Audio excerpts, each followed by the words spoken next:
ദൈവത്തിരുനാമം മഹത്വപ്പെടുമാറാകട്ടെ.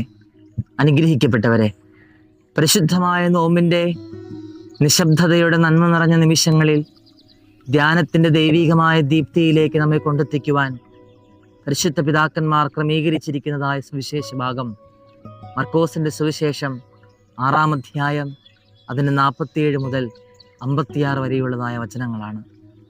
ഈ സുവിശേഷം നമ്മോട് അടങ്ങാനാവാത്ത തിരമാലകളുടെ ഒരു വലിയ പ്രക്ഷുബ്ധമായ കാറ്റിൻ്റെ കഥ മാത്രമല്ല, അതിനോടൊപ്പം ഒരു ജീവിതത്തിൻ്റെ ജാഗ്രതയിലേക്കും ഒരു വിശ്വാസത്തിൻ്റെ വിളിയിലേക്കും നമ്മെ നയിക്കുകയാണ്.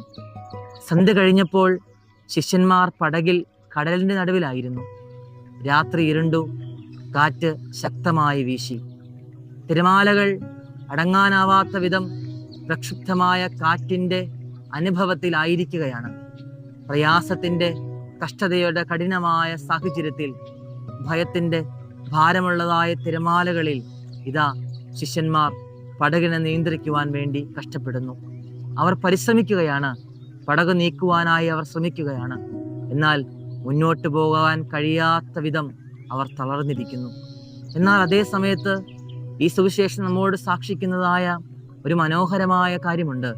ശിഷ്യന്മാർ കാറ്റിനോട് പോരാടുമ്പോൾ കർത്താവ് അവിടെ കരയിൽ നിന്ന് അവരെ കണ്ടുകൊണ്ടിരിക്കുന്നു.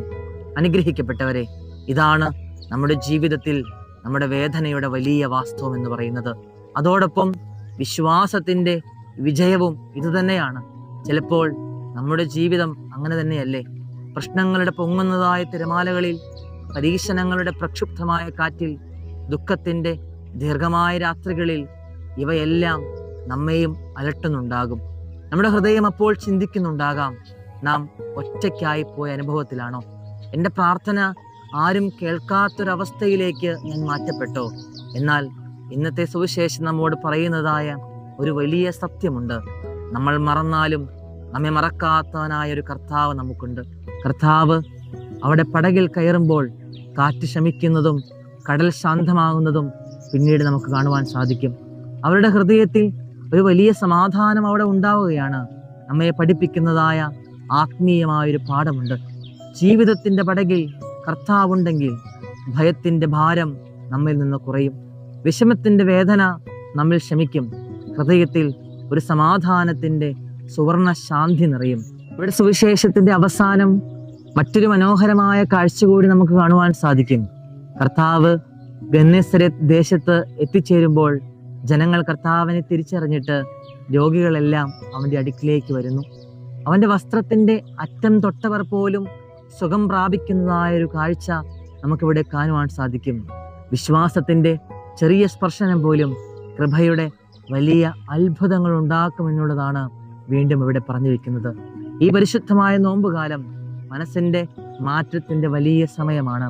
വിശ്വാസത്തിൽ നമുക്ക് വളർച്ച ഉണ്ടാക്കുവാനുള്ളതായ സമയമാണ്. കർത്താവിൻ്റെ അടുക്കിലേക്ക് എത്തിച്ചേരുവാനുള്ളതായ അനുഗ്രഹകരമായ ഒരു സമയമാണ്. നമ്മൾ എത്ര കാറ്റിൻ്റെ പ്രക്ഷുബ്ധമായ അവസ്ഥയിലാണെങ്കിലും, നമ്മൾ എത്ര തിരമാലകൾക്ക് നടുവിലാണെങ്കിലും ഒരു കാര്യം ഉറപ്പാണ്, നമ്മുടെ ജീവിതത്തിൽ കരുണയുടെ കർത്താവുണ്ടെങ്കിൽ, നമ്മുടെ ജീവിതത്തിൽ കർത്താവ് നമ്മുടെ പടകിലേക്ക് കയറുവാനായിട്ട് തയ്യാറായിട്ട് നിൽക്കുന്നുണ്ടെങ്കിൽ, നമ്മുടെ ജീവിതം സമാധാനമായ ശാന്തതയുടെ അവസ്ഥയിലേക്ക് മുന്നേറുവാനായിട്ട് സാധിക്കുമെന്നുള്ളത്.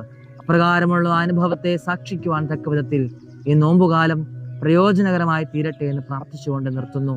ദൈവം നിങ്ങളെല്ലാവരെയും അനുഗ്രഹിക്കട്ടെ.